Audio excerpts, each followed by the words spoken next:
आध्यात्मिक जीवन के तीन मूल आधार स्तंभ हैं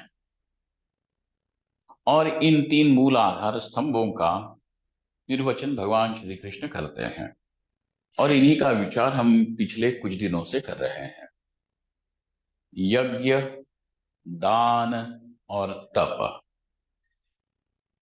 जब अपना सारा जीवन अर्थात दैनंदिन क्रिया प्रतिक्रिया ये यज्ञ रूप होंगे, तप रूप होंगे, दान रूप यदि होते हैं तो अपना जीवन अध्यात्म अध्यात्मवादी है।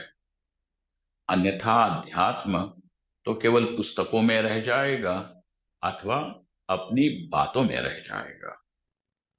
आध्यात्मिक जीवन का, वैदिक जीवन का मूल आधार स्तंभ ये तीन चीजों को समझ लेना चाहिए और अपने जीवन को यज्ञमय, दानमय, तपोमय बनाना चाहिए।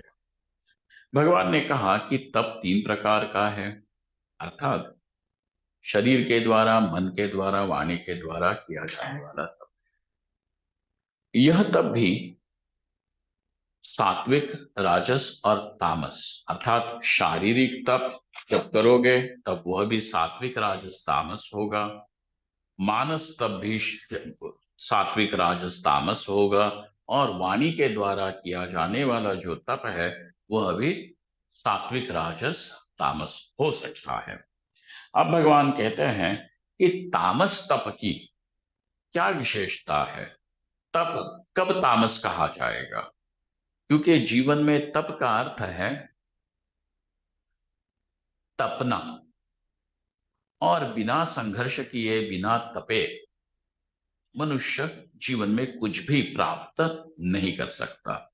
जो भी उपलब्धियां हैं, जो भी वस्तु हासिल की हुई है, इन सब के पीछे बहुत तप होता है।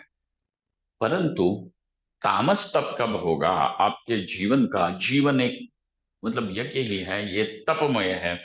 तो कहते हैं मूढ़ग्राहेणात्मनो यत् पीडया क्रियते तपः परस्योत्सादनार्थम व तत्तामसमुदात्तम।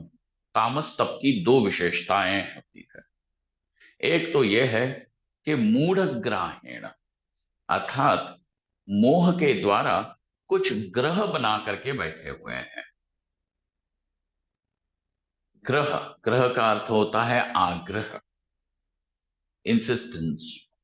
कुछ न कुछ अपने दिमाग में हमने ऐसे ग्रह बना करके बैठे हुए हैं, फिर वो व्यक्तियों के विषय में होंगे, क्रियाओं के, सामाजिक परिस्थितियों के विषय में होंगे।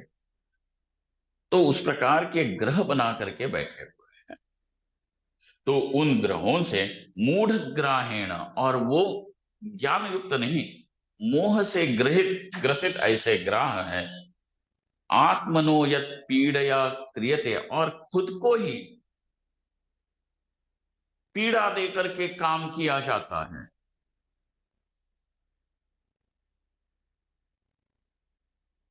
हिरण्यकशिपु ने तप किया है और रावण ने भी तप किया है, ये मत भूलना।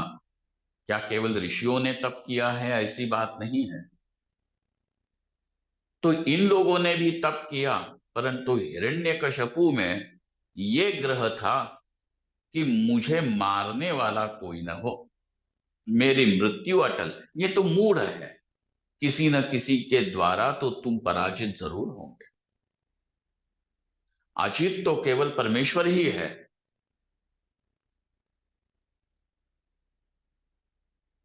और तुम ये सोचते हो कि मैं कभी किसी से हार न खाऊं, ये तो तुम्हारी मूर्खता है। मेरी मृत्यु ही कभी न हो, ये तुम्हारी मूर्खता है।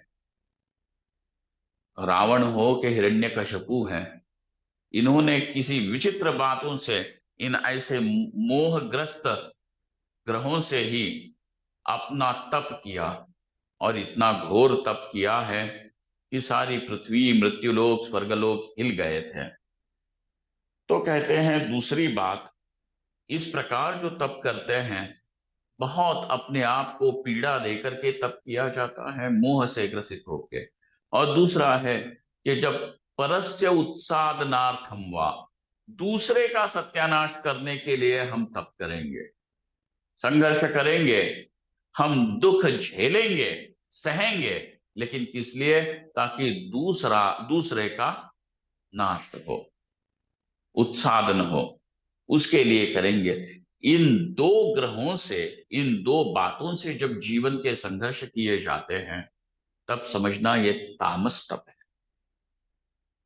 फिर वो वाणी से काम कर रहे हो कि मन से कर रहे हो अथवा शरीर से कर रहे हो, यदि इन सब में बैठे हुए ये दो चीजें होंगी तो वही तप तामस होगा। परंतु सात्विक तप का फल है कि हम परमेश्वर के रास्ते चल देते हैं, और यही सात्विक तप हमें पावन करके भगवान के दर्शन करा सकता है।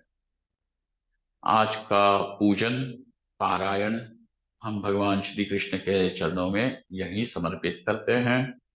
ओम तत्सत।